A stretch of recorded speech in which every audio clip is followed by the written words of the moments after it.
Y hay forma en la Escritura para hacerlo, pero hay que empezar por admitirlo. Muchas veces nosotros nos negamos a admitir precisamente que estos caminos nuestros estén llenos de impurezas. Pero lo están, se lo garantizo, se lo garantizo. Fíjense, cuando la Biblia nos enseña a nosotros, los hombres más grandes y más extraordinarios que nosotros podemos encontrar en la Biblia, pues la Biblia los enseña, es como si tuvieran un buen flashlight o algo y alumbraran y dijeran, mira, aquí está esto, para vuestra admonición.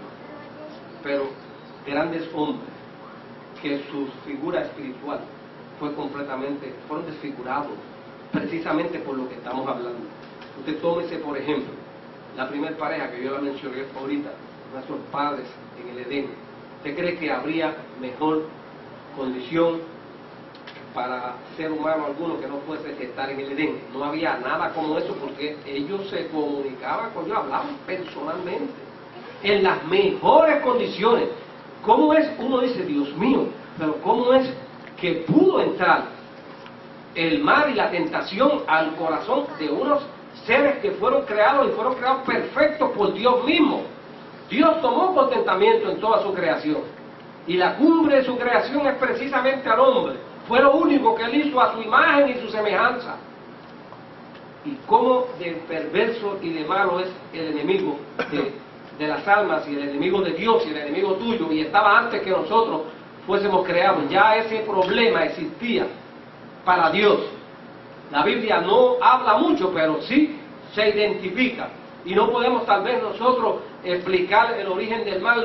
Los teólogos han escrito sin número de libros tratando de explicar esto, pero eso no es un problema que nosotros podamos. La Biblia por lo menos no explica eso de forma tal que nosotros podamos comprenderlo, ¿verdad?, como desearíamos.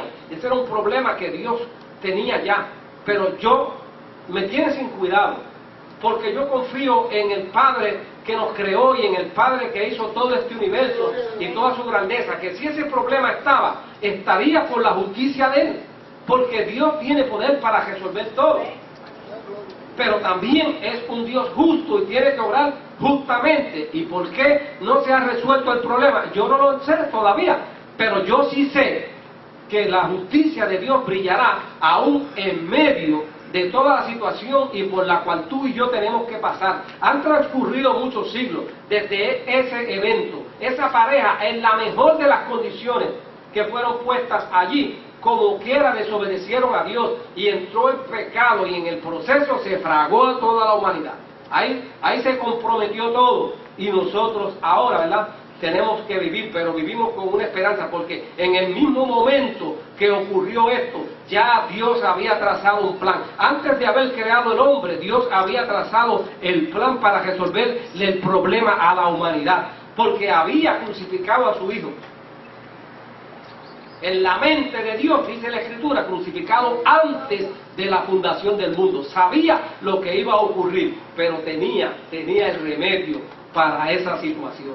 Y Dios se ha empeñado en poder restaurar al hombre, y lo ha logrado, porque por eso estamos tú y yo aquí en esta mañana, y hay miles de cristianos y millones de cristianos a través del mundo entero y a través de las edades que han dado testimonio y que han podido aceptar y que han aceptado la sangre de Jesucristo que nos limpia de todo pecado, y un Dios declarándonos santos, y que el tiempo no se haya completado. Eso es un asunto de Dios y nosotros no nos vamos a meter en eso. Lo que nosotros sí tenemos que meternos es que hay que rescatar del mundo y hay que sacar cada día, de día en día, todos los hombres y mujeres que todavía no han podido ser alcanzados para Cristo. Responsabilidad que ha sido puesta en cada uno de nosotros los creyentes, porque el don de la reconciliación del hombre nos fue puesta precisamente en nuestras manos. Esa es responsabilidad nuestra, ni siquiera de los ángeles, no lo es, realmente es nuestra, y nosotros, ¿verdad?, a la medida que podemos, tenemos que estar prestos para hacerlo. Por eso es que se necesita de nosotros, no solamente el que nos haya limpiado el Señor y nos haya declarado santos y justos, sino que nosotros tenemos para poder desarrollar la eficiencia, que el cristiano haga las cosas con madurez y que pueda tener éxito en lo que haga. Hay que limpiarse las impurezas todos los días, gloria a Dios, y esto es importantísimo en la vida de cada uno de nosotros. No solamente le pasó a Adán y Eva. Hay quien dice que el ambiente, ¿verdad?, determina. Pero miren, el ambiente no determina nada, porque el mejor ambiente que el que tenían ellos, y miren lo que pasó. Usted puede salir de donde sea, un ambiente bien hostil, y usted ser el mejor creyente o la mejor figura dentro para la época suya, si es que Dios así lo permite, y no tiene nada que ver, lo pueden haber sacado del peor de los sitios. Pero hay personas que se empeñan en decir, no, para nada, realmente eso no determina. Entonces, pero como dicen eso lo usan de excusa también.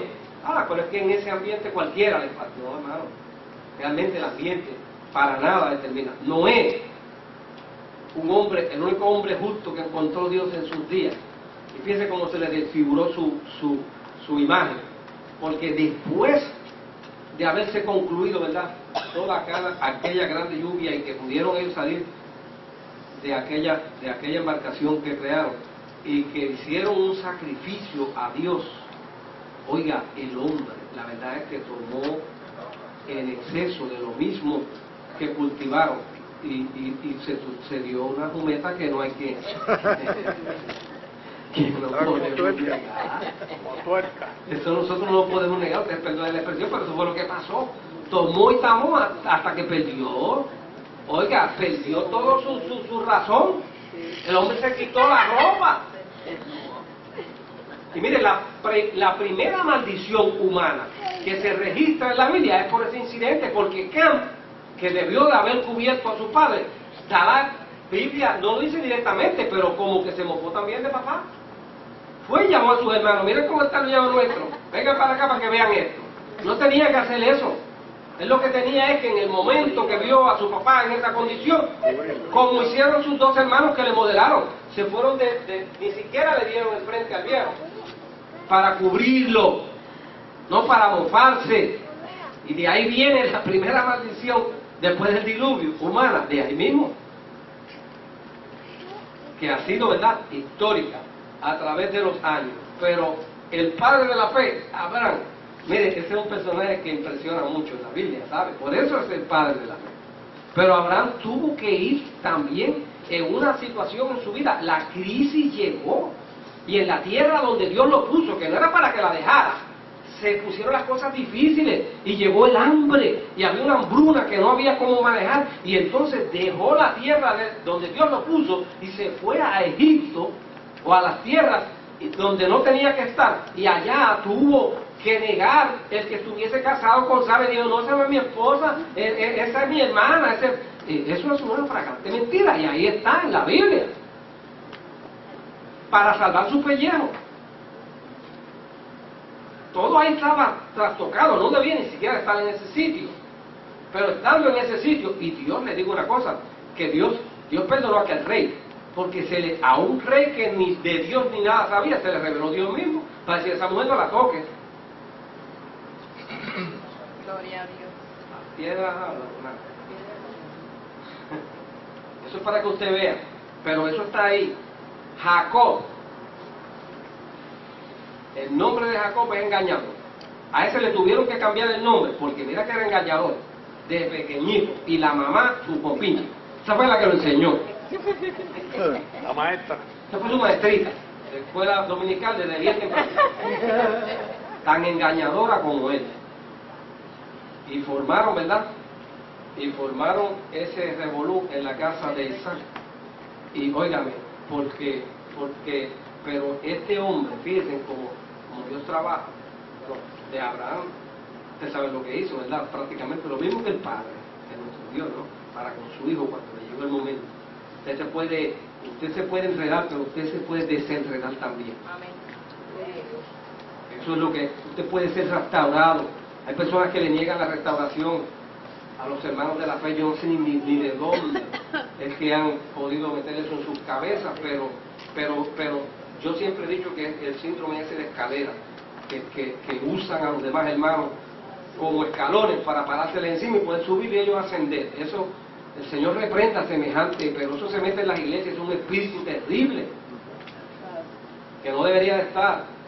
Pero Jacob, aún en esa condición, cuando le vino su momento de confrontación, que lo que peleó, tuvo que pelear el ángel de Dios mismo, batallar con él, y allá toda una noche, y en el río Jaboc, en las riberas de ese río, se da esa batalla, y él tuvo que lidiar con él, y no quería todavía entrar por donde tenía que entrar, para poder entrar y decir, yo soy Jacob, mi nombre. Fíjense, solamente lo que tenía era que confesar su nombre, decir lo que verdaderamente, yo he sido un engañador toda mi vida. Eso me gusta. Y yo me la juego fría. Y yo siempre me salgo con la mía. Usted sabe, ese tipo de cosas. Ese soy yo.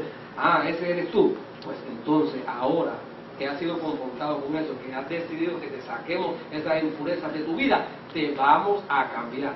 Te vamos a cambiar ese nombre. Y ahora serás el príncipe de Dios. Y le cambió el nombre y le llamó Israel.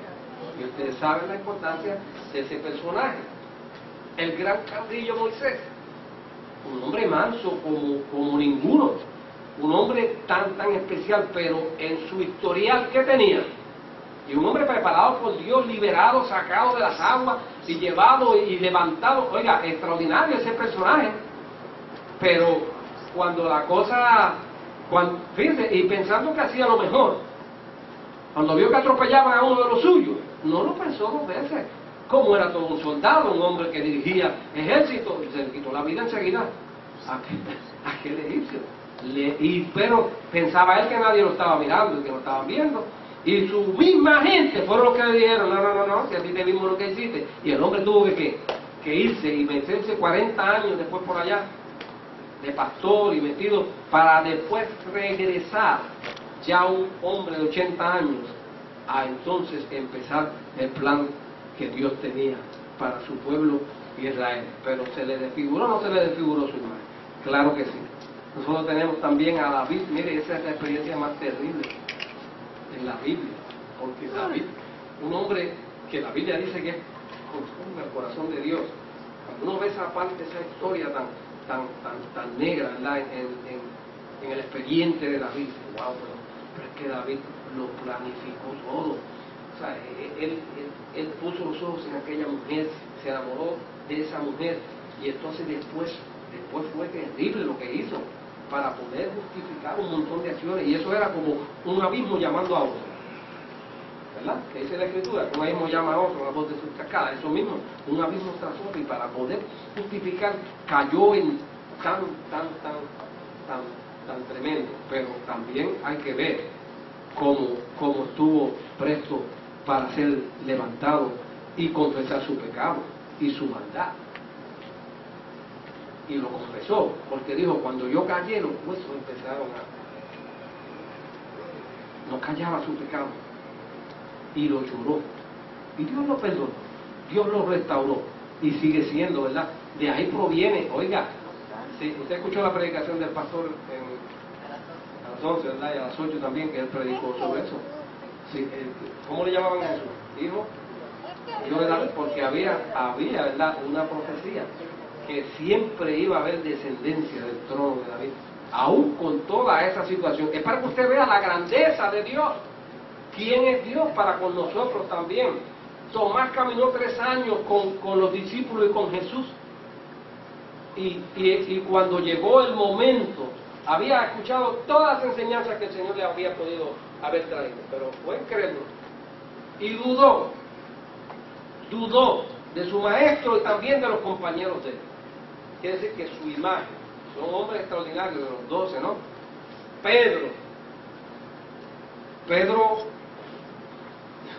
yo creo que habló mal.